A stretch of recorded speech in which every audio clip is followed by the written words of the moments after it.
Hello and welcome to another update video about MATIC. Yeah, the altcoins are bleeding today. I mean, Bitcoin as well, but the alts are suffering much more, including MATIC. This really looks more and more as if we are already in the C wave to the downside. We need confirmation, however, with a break below 91 cents, 91.1.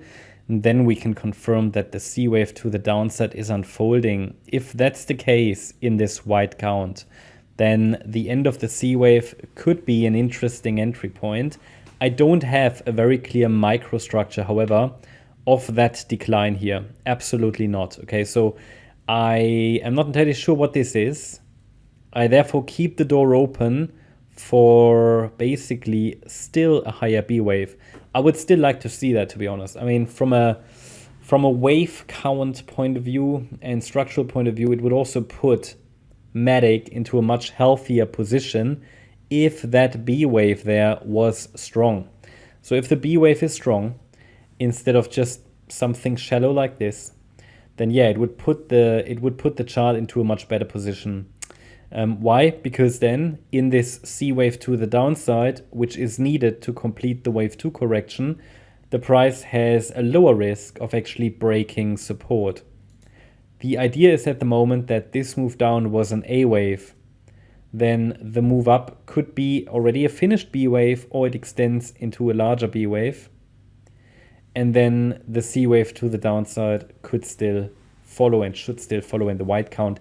In the yellow count, the wave 2 is already in, but that's the only an alternative, and I don't really have any evidence for it. I explained that in one of the last videos that I got asked, you know, couldn't the wave 2 already be in? I mean, surely the price dipped into the middle of the support region, but the reaction wasn't impulsive, and if the move to the upside really is a third wave, which it should be the next move up, well, then we shouldn't just see like a 3-wave corrective rally. We should see a proper impulse, and there's nothing like that at the moment. To be honest, the best way with the structure right now, and you know that corrective structures always tend to morph, the best structure, in my opinion, to the best structure here to follow in terms of a more complex correction is this larger ABC structure. So either wave B topped in a simple ABC, or it's a larger ABC, okay, in terms of, yeah, basically this B wave corrective rally. If after the next high, you know, that we see another higher low and another higher high, well, then we have a diagonal pattern formed. But again, it's not an impulse. I wouldn't trust that pattern. So for me at the moment, it's either it's down or down. It's either down from here in wave C, or after one more high down in wave C. And so in both of these scenarios, I would like to see a lower C wave. Yes, there is an alternative in which we can say the wave 2 correction is finished and we're already rallying from here to $2, but it's not the most probable scenario at the moment. This here is for me the most probable one, in which we're going to go and test the lower boundary lines of this yellow support area before a recovery in the third wave can and should start. And yeah, as I said, we would get this further confirmed with the break below 91 cents. And if we see an extended B wave, well, we would call that just a flat structure. And then from there, possibly from the resistance area, which is defined between $1.08 and $1.20, the reaction to the downside should come. But from up here, the start of the C wave would be far less, let's say, threatening to the bullish thesis than a move down from here. Why is that? Because these corrective patterns consist of ABC structures. So let's say the move down was an A wave. The move up was already the B wave and it's in already. Then the C wave might run out of space when it has to come down, because such a C wave typically has the same length as wave A.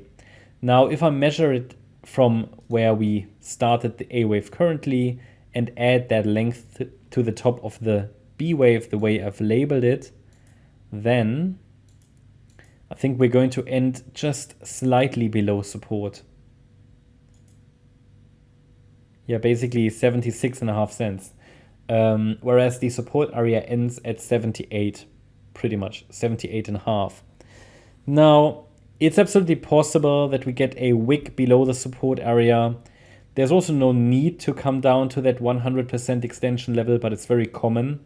So I always try to, it's typically the most probable pathway that in such a correction, obviously, an ABC structure holds the support area, and therefore we would like to see the B wave extend a bit. It's just my way of looking for the most probable scenario. At the moment, my view is I don't have a very clear top in place in the B wave, but also at the same time, no low in place here in the larger B wave. So it's pretty much in no man's land. And I just wait for a little bit of clarification. That clarification would come if the price breaks below 91 cents, then it would confirm the move down in wave C, or if the price breaks above the recent high at $1.07, because that would confirm for me a larger B wave. So unfortunately, there isn't much more new stuff to talk about because we're caught in a correction. This is not exciting price movement. What was really exciting was the rally here to the upside that we had between the 23rd of January and the 13th of March. Well, guess what? That rally is now being corrected, and it just takes some time to do these corrections, and they can still morph and transform. So it's not exciting at the moment, I know that, but as soon as the correction is over, it should get exciting again. That's my update about MATIC. Hope you liked the update. If you did, please hit the like button, leave a comment and subscribe. And if you really like the content, then please check out the channel membership. Also, make sure that you follow us on Instagram and Twitter for additional content. Thanks a lot for watching. Bye-bye.